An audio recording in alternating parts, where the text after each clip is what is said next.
Welcome to Samba Samba. Enjoy the video. You start by verifying prerequisites: a public GitHub repo, a single-file plain-text script, and a stable HTTP client. First, fetch the raw file content using an HTTP, get to the raw endpoint for that repo and branch.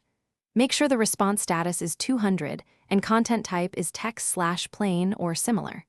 Once done, read the entire response body into a single string variable. You need the exact raw payload, without HTML wrappers, so load operations later will see. Next, validate and prepare the payload before execution.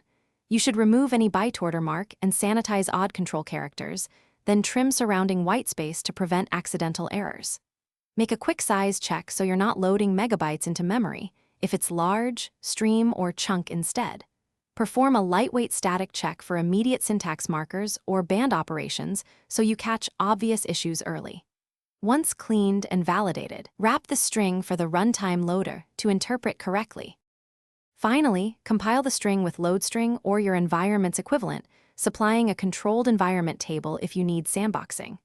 You should call the compiled chunk inside a protected call to capture runtime errors and return values. If execution fails, inspect logged compile messages and the offending code lines to fix syntax or dependency issues. Troubleshooting tip: if fetching is blocked, check raw access permissions, branch name, API rate limits, CORS policies, and any required tokens.